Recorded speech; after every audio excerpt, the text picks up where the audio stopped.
The NBA might need to call back up Dick Bavetta and his cronies to come back in here and start referencing some games. Because these new dudes, they just ain't hacking it.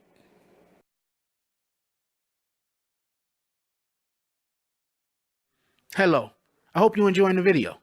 Here at the BBN, we would like to invite you to Morning Coffee, where we'll discuss matters of the previous day and also upcoming issues every day, Monday through Thursday, between 9:20 and 10 a.m. in the morning. So drop in, let us know what you think. Whether you like or dislike, let your opinion be heard. Anyway, back to our program. Hope to see you in the AM.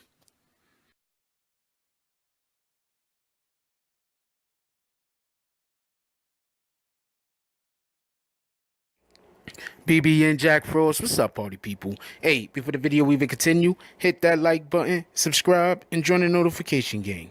Hashtag Bronx Bombers. Let's get it. Alright, so as we all know, the NBA is it's just become a wild house. It's if somebody looking from the outside would be like, oh man, these players, they just can't control themselves. But somebody who's actually played sports under the whistle, whether it's football, whether it's baseball, whether it's soccer, hockey, anything, basketball, anything, you have a what I'm just saying, somebody like that will have a better understanding of how important it is for the officials, whoever's officiating the game, to be consistent.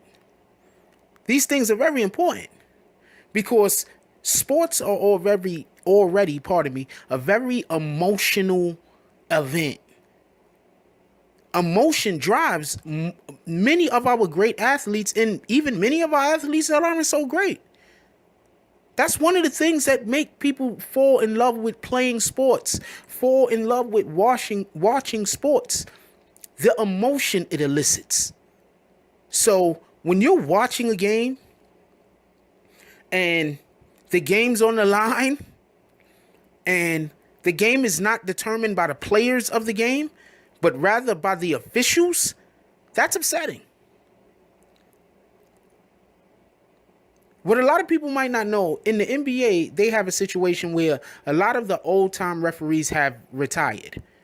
They've moved on. So there's a lot of new refs. And there's also been a referendum sit around as far as the refs have been told that they need to give out technicals to superstars as often or as frequently or as at least for the same reasons why they would give out a tech to somebody who's not really known. You know, we're not gonna play favorites, is what they're basically saying. Okay, I'm on board with that. And considering that there's less techs gave out this year so far as last year at the same amount of time, then okay, I'm on board with that. But when you just have inconsistent calls throughout the course of a game, that just doesn't work. You see, the old refs knew how to do it. The old refs knew when to let you play, and when it's getting a little bit too chippy, we have to make calls, or we have to speak with someone, or we got to give out a double tech. See, that's how you fix that. That's how you fix that whole, it's getting too chippy. You got one side this way, the other side that way. You give out a couple of double techs. You give double tech that guy, and then, people will settle down. Because it's fair. So at the end of that Knick game, when Courtney Lee was speaking to the dude on the other team, who I don't even know his name, he's a rookie, and the guy was grabbing his arm, which is what they do. They grab each other. And then they had words with each other, and the ref decided to give Courtney Lee a tech instead of giving a double tech or no tech. That was bad officiating. Maybe you give a double tech. It's the end of the game. You can give no tech. But maybe you give a double tech. It's the end of the game. One team is down. The game is separated by 3 points. You give a double tech or you give no tech. Because a double tech, nobody shoots. It's a warning to both teams. And then if you want to go rewind a little bit more, they had the situation where they called the foul on Kristaps Porzingis at the end of the game when the Knicks had got the rebound. You just can't make these calls. The other day, when the gentleman from the Magic, a follow, when he threw that wild, uncoordinated haymaker, that particular guy elbowed him in the mouth.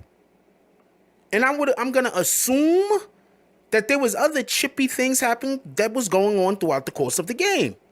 But what happens? These refs are not looking for those things. They're allowing those things to happen.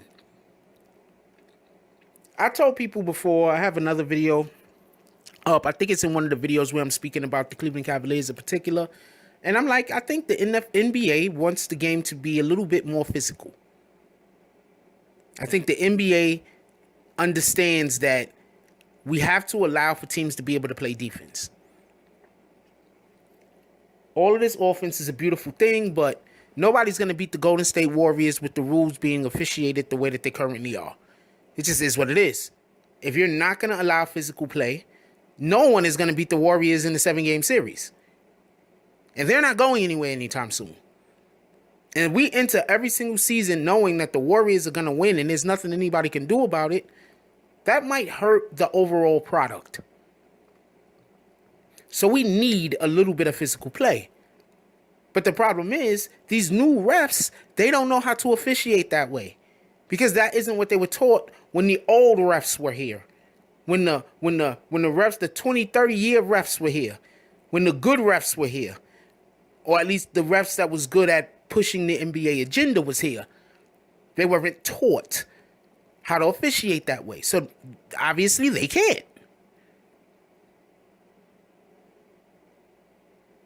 What happened to the Knicks the other night was terrible. That was just terrible. It was terrible officiating. At the same time, the Knicks didn't decide that they wanted to play defense until the third quarter started. So, not even until the fourth quarter started, actually. That's when they decided they wanted to play defense. They were playing defense in the third quarter. They just couldn't score.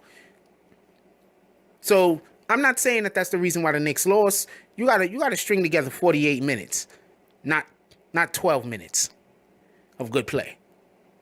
That's just what it is. But we also can't have this type of officiating. And watch the games. See if I'm telling the truth. Whoever your favorite team is that you watch day in and day out, look at how the refs allow for them to do chippy things and they don't put an end to things. They don't make those calls that stop them in their tracks. They're not giving out enough double texts. That might be why the texts are down this year. Because they're not giving out double texts. That might be why the texts are down. It's a numbers thing. Anyway, let me know what y'all guys think about this. Like, comment, subscribe. Join the notification gang. Hashtag Bronx Bums. Let's get it. The more views I get on these sports, the more sports I'm going to do. It is what it is. Right now, I'm just pissed off at the refs. I'm not pissed off at the refs because my team, the Knicks, lost. I'm pissed off at the refs because the NBA is just looking crazy right now. And I put it at the feet of the officials. That's all I got on this one. I'm out. If you like this video, please hit the like and subscribe button. If you would like to help dictate the direction that this channel takes, please leave a comment. All comments are appreciated, whether positive or negative. Thank you very much and enjoy your day. And remember, positive thoughts cause for positive things to happen. Let's get it.